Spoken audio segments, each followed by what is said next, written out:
especially people that's not part of our culture. I look at them crazy because I'm like, shit, hustling was never cool. What are you talking about? Right. I don't know. Like, I got a cousin. He's dead. God rest his soul.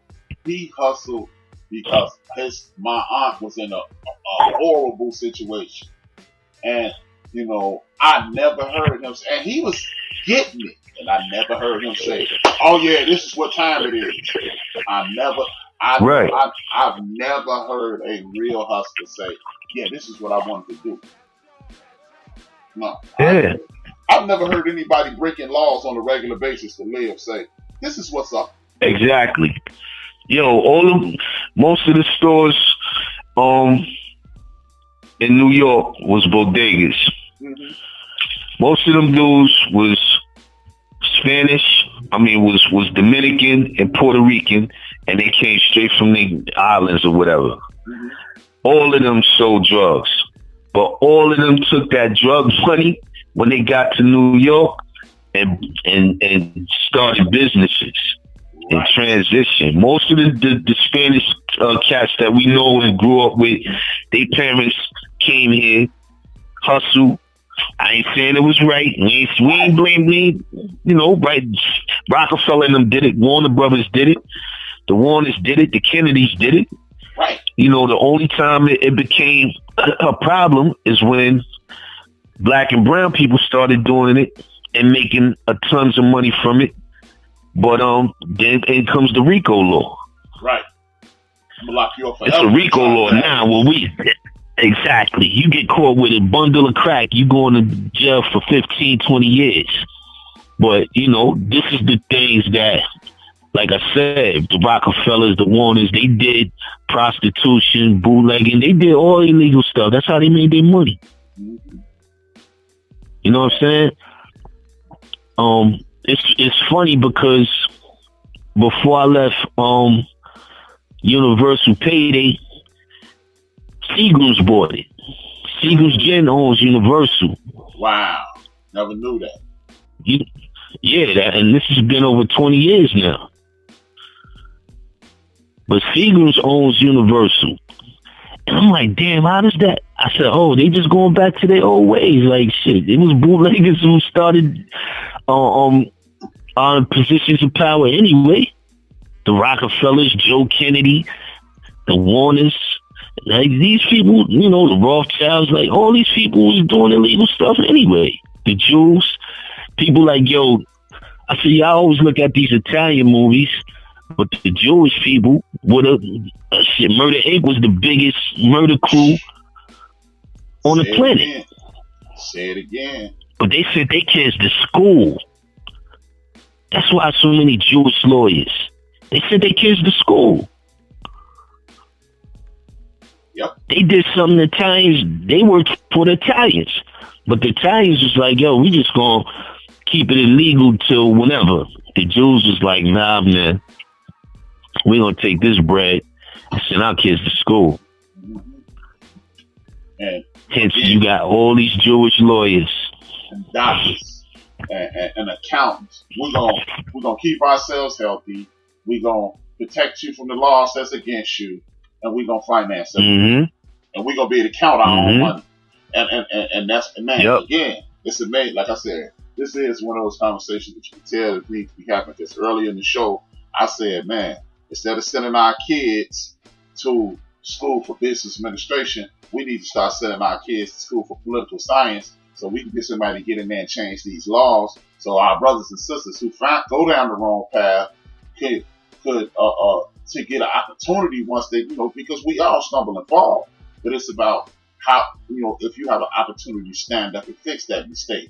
And we don't get those opportunities to fix those mistakes. Exactly.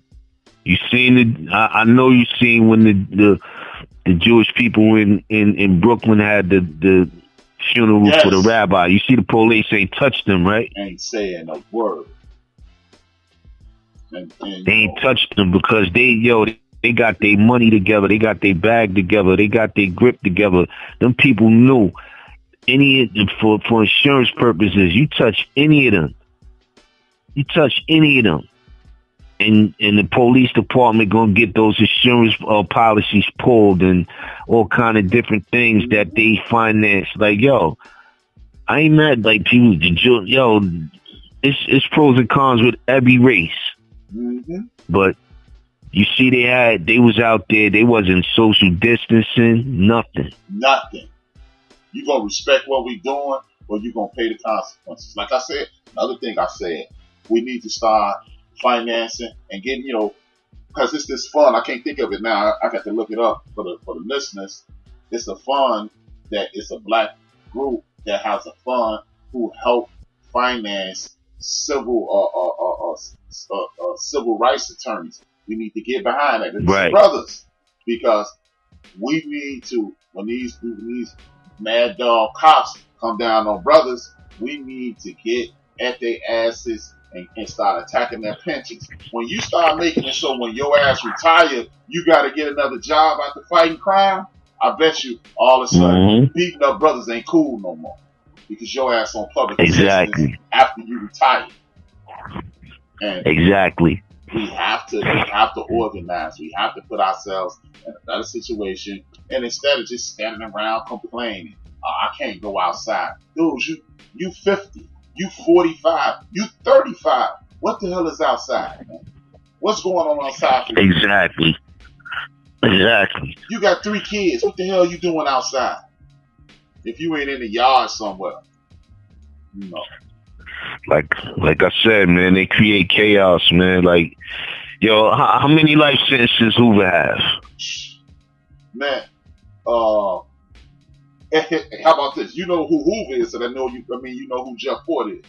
Now, Jeff Ford is in jail. Jeff Ford is in jail for a terrorist act. You ready for this? Larry Hoover's in jail for one murder that was committed in 1972. Man. He got more years than Ford. Yeah, that's just bananas. That's why I mentioned all of that. Rockefeller, yo, they don't. It's quite a few black cats around the globe who has that attention. I mean that knack to yield power amongst their people, and they shut them down. Cause I'm like, yo, Rockefeller was a gang. Joe Kennedy and the Warners they was gangs. They was bootleggers. They was fighting each other. They was spraying at each other. They was doing everything. They was going to war with Capone. They was going, it was all kind of stuff happening. So I say all that to say, to shut down Larry Hoover the way they did, they knew exactly what they was doing. That murder right there, he's supposed to have been home. He's supposed to have been home. At 72. That they didn't even prove, though. Probably didn't even prove it. Just said, get him. They didn't. They just shut him down. Locked away and throw away the key. Yo, try to bury him deep without killing him. Because if they could have killed him without it causing type of mayhem, they would have did it. Yes. But they didn't do that. And this is a documentary out about Jeff Ford. I saw it on YouTube. An old school, old man, white police officer literally said this. He was like, you can say what you want about Jeff Ford, but he kept crack out the city of Chicago. And the moment they locked him up the last time, crack hit the streets like you would not believe. And this is a cop saying this, man. Yeah. So, man. Yo, it's so many things, man, we could talk about. The rules of Chi-Town I'm not used to, but I respect it. Anywhere I go, like, I mean, for Chi-Town to LA to me is culture shock, because I grew up with Puerto Ricans and Dominicans, so to see segregation in cities, I ain't used to that. People like that, I'm like, that's segregation, man. I'm like, yo, you can't go into a Chicano neighborhood in Chi-Town, or you can't go into a Puerto Rican neighborhood unless you know people. Yes. You have to really be like cool with these dudes. Man, that's normal for us. Like, we live amongst each other, literally, in buildings and rented houses and stuff like that in New York. So to see LA and Chicago and places like that, I was like, it was weird to me. Like, for a Mexican to look at me crazy in LA, like what I'm doing on this side of LA, was weird to me. But they like, yo, we gotta go. Like, we're not supposed to be over here. Like, you know what I'm saying? This is early in years ago, and I'm like, we can't be over here. But then I realized, oh, it's all Mexicans over here. That must mean, you know. Hey, bro, it's ironic. If I didn't know I didn't send you the link, I would swear you was listening to the show early, because I was like, the segregation here in Chicago, bro. Like you said, you grew up around all these different kinds of people. Let me tell you something. I moved to the north side of Chicago when I was 10 years old, 1980. I was 10 years old. And I stayed going to school on the west side because both of my grandmothers, one of my grandmothers lived on the north side of the street of the school. My other grandmother lived on the south side of the school. So my mom would go over there and check on my dad's mom and her mom. So I just stayed in that school. So I would commute every day. Do you know, until college, I never sat in a classroom next to a non-black person. I only had from preschool, preschool Head Start through 8th grade, and then through high school. I only had about 6, maybe 8 white teachers. So, the first time I remember, this is something that I always sticks in my mind as well. I remember the year Chris Mullen got drafted, and they made a big deal about how Chris Washburn was his friend. I remember looking at my coach going, they really killing me pushing this interracial friendship thing. I get it, we supposed to get along. He was like, what do you mean? I was like, man, ain't no white kid, no black kid hanging out like that. And they was like, no. Exactly. They were like, no. That's the way it's supposed to be. I'm 16 years old, and I don't even think it's possible to have white friends. Now, mind you, they're white friends. Exactly. I live 1442 North Sedgwick. They're white kids at 1600 Sedgwick. Same street, and I don't even deal with it.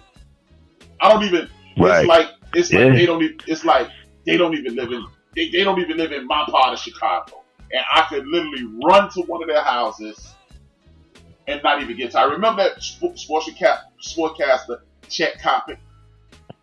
He lived down the street from me. He lived down the street from me, and we didn't even deal with white people on that level. So you're right, it was segregation. It's still parts of the city of Chicago now that I can't go in. 2020. Yeah, I know. Yo, B, my wife is Puerto Rican, man. And she got people in Chicago. Like, you know what I'm saying? I tell her, like, yo, I would have to know exactly where they lived at to visit them out there, because, you got to be careful where you go. Yeah. She's like, word? I'm like, yeah. Yeah, man. Like, yeah, you gotta know people. Blacks and Puerto Ricans, you didn't really get a lot of smoke. It was you like, if you were a black dude show up in the Puerto Rican neighborhood, you'll get stared at. They may not do nothing. But if you go in the wrong Mexican neighborhood and you black, they laying you down. It's no, hey, as a matter of fact, the situation I was telling you about with my man Tran, we were in the wrong. My man had a LA Kings jacket on. That's what kicked it off. My man had an LA Kings starter coat on. He just thinking it's a cool black jacket. We in a Latin Eagles rival gang neighborhood, not thinking it all the way through, and that's what kicked it off. So, yeah, man. Yeah. You can't go where you if everybody don't look like you can't go there and shit.